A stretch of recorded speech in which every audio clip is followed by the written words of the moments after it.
Hi, I'm Leslie from Deeply Southern Home. In this tutorial, I'm going to show you how to build this wooden trough. Not only is this a super easy build, it makes the greatest centerpiece for a tabletop of any kind. Here I have it on my island, but imagine it on a dining room table, on the back of a sofa table, on a mantle. It can be used in so many places and can be decorated in so many different ways. For fall, I've got here a bunch of leaves and pine cones and some little picks of berries, but I imagine this Christmas I'll put glass balls and maybe some candles, and around Easter I could fill it with moss and Easter eggs. What I love most about the design of this is the slanted nature. It just adds an extra special detail, and I actually built it with a potted plant in mind.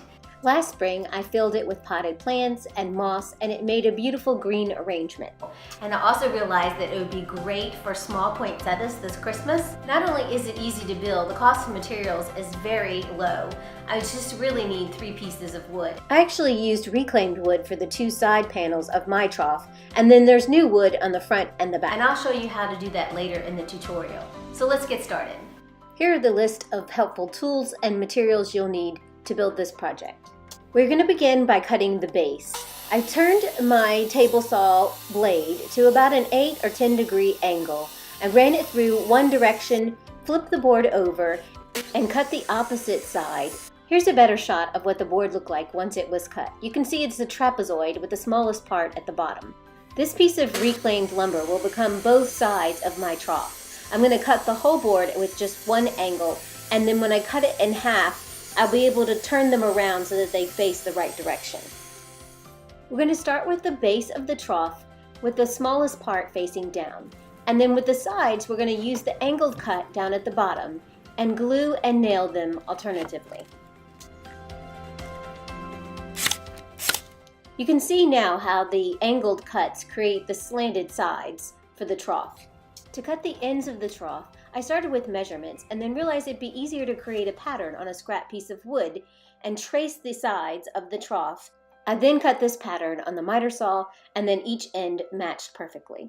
Before I attach the ends though, I want to go ahead and make them match the reclaimed wood I was using for the sides. And if you don't have access to reclaimed wood, obviously you can use this tutorial to create your own reclaimed wood look. I began with this vintage wood, Better With Age solution, covering all sides, and then allowed it to dry and kind of do its magic. I don't have video of this, but the vintage wood wasn't quite opaque enough, and so I followed the vintage wood with that briar smoke stain. And now I'm going to add white wax on top of it to give it that kind of dusty finish.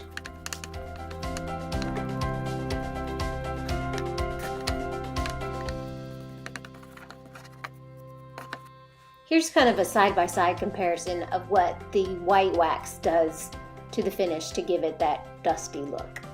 Look, I'm using dark wax from Annie Sloan, or you could use any dark wax. I kind of stippled it on and then smoothed it out so that it looked just kind of dirty.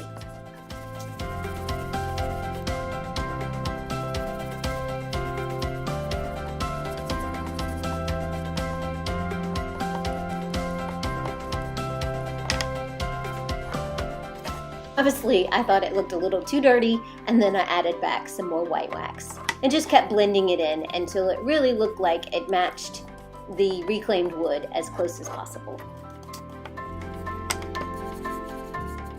Step for aging wood is really just to kind of get rid of all the sharp edges. Now, I could have sanded this, but sometimes that just looks like you sanded it, and so I just like to rough it up. I use a hammer.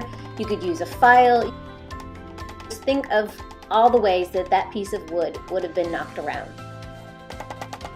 And then I was ready to attach the ends to the trough and call it done. Just glue and nails. For the very last step, and because I knew that I would often put plants on the inside of my trough, I sealed the inside with a clear coat. I hope you enjoyed the tutorial. I know you're going to love decorating your home with this trough as much as I do. Don't forget to visit the blog post linked below for plans and a complete cut guide. And I would love it if you would subscribe to my YouTube channel. Thanks so much.